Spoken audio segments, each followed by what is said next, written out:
BJP धर्म और मंदिर के नाम पर सियासत करती है, वोट मांगती है, लेकिन देश की 30% से ज्यादा आबादी को उस मंदिर के सीढ़ियों पर पैर तक नहीं रखने दिया जाता है। विपक्ष के नेता मल्लिकार्जुन खड़गे को मंदिर के उद्घाटन का न्योता दिया जाता है, लेकिन मल्लिकार्जुन खड़गे वहां नहीं जाते हैं क्योंकि उनके समाज के लोगों को मंदिर के सीढ़ियों पर पैर तक रखने नहीं दिया जाता है। और बीजेपी सियासत करती है कि कांग्रेस के अध्यक्ष मल्लिकार्जुन खड़गे मंदिर के उद्घाटन में क्यों नहीं आए। बीजेपी के नेताओं को दलितों का वोट तो चाहिए, लेकिन उन्हें मंदिर में नहीं घुसने दिया जाता है। बीजेपी के नेताओं को दलितों का वोट तो चाहिए, लेकिन उन्हें कुआं से पानी नहीं भरने दिया जाता है। हमारा तो कोई मंदिर है नहीं, उनके मंदिर है, उनमें जाते कभी कभी काम पड़ता बाहर से दर्शन करके आ जाते। कथा करो, कथा नहीं करन दे, मंदिर में जाने नहीं दे, छुआछूत करे, इसलिए अगल बनाया था।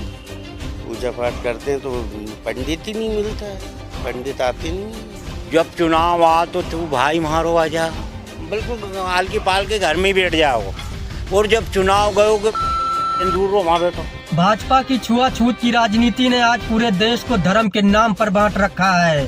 आज चुनाव चल रहे हैं तो दलितों का वोट लेने के लिए ये दलितों की बात करेंगे, बाबा साहब अम्बेडकर की बात करेंगे, लेकिन पीठ पीछे बीजेपी के नेता ये रणनीति बनाते हैं कि बाबा साहब अम्बेडकर के संविधान को खत्म करना है, आरक्षण को खत्म करना है। बीजेपी के बड़े बड़े नेता खुलेआम कहते हैं मंचों पर कि हमें 400 सीट इस बार दे दो, हम संविधान को खत्म कर देंगे, लोकतंत्र को खत्म कर देंगे। अरे देशवासियों, लोकतंत्र खत्म हो गया, संविधान खत्म हो गया तो देश में कोई आजादी नहीं रह जाएगी, आरक्षण नहीं रह जाएगा, स्कॉलरशिप जो मिलती है वो नहीं रह जाएगी, गरीबों को नौकरी नहीं मिलेगी, सारा देश, सारा शासन अमीरों के हाथ में चला जाएगा, देश में धर्म के नाम पर भेदभाव होगा, ऊंच नीच छुआछूत बढ़ जाएगा, दलित, आदिवासी, अति पिछड़े, ओबीसी, इन सब की जिंदगी नर्क बन जाएगी, क्योंकि सिर्फ अमीरों का राज होगा देश पर, नौकरी अमीरों को मिलेगी, सब कुछ अमीरों को होगा, गरीबों को सिर्फ दबाया जाएगा, कुचला जाएगा, मारा जाएगा।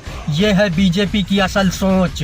इनको इस बार देशवासियों सत्ता से उखाड़ फेंको, नहीं तो भाजपा गरीबों की जिंदगी नर्क बना देगी। हमारे दलित समाज के लोगों, देखो आपकी बात कौन कर रहा है और कौन आपको दबाने का काम कर रहा है। कौन लोग आपको मंदिर में नहीं घुसने देते हैं और कौन लोग आपको आगे ले जाने की बात करते हैं, आपके हक अधिकार की बात करते हैं। देखो इस वीडियो को। कांग्रेस वालों को राम मंदिर का इन्विटेशन दिए, किसको दिया भाई? मल्लिकार्जुन खड़गे को दिया, क्योंकि अपोजिशन लीडर था। सोनिया गांधी जी को, बाकी किसको दिया? अरे मैं अगर उसी दिन कहता तुम्हारी इज्जत नहीं बचती थी। तुम मुझे बोलते हो अयोध्या को क्यों नहीं आए, मेरे को तो छोड़ो। मेरे लोगों को आज तक केवल में एंट्री है, पानी पीने देते हैं, स्कूल में आने देते हैं। जब तक तुम मेरे को, मेरे लोगों को आजादी देकर हर टेबल में घुसने नहीं देते, तब तक मैं अकेला नहीं जा सकता। मेरे साथ बैकवर्ड के, दलित के, पिछले लोग हैं, गरीब लोग हैं, उनको कोई नहीं पूछ रहा। अच्छे अच्छे लोगों को बुलाए, एक्टर, एक्ट्रेस को, अदानी, अंबानी, किसको भी बुलावा, लेकिन हमारे को क्यों आप इंसल्ट करते? अरे मेरे लोगों को ही तुम नजदीक नहीं लेते, उसका छांव गिरने नहीं देते और हमारे लिए गालियां देते हो। फिर शंकराचार्य को भी गालियां उन्होंने नहीं दी। उन्होंने अगर शंकराचार्य के खिलाफ बोले तो वो चौपट हो जाए, इसीलिए उनको छेड़ते नहीं। छेड़ने का गरीब कोई। आपने पार्लियामेंट नया बनाया तो भी इनको आप क्यों नहीं लेके गए फाउंडेशन डालने के लिए? उसके हाथ से फाउंडेशन नहीं डाले।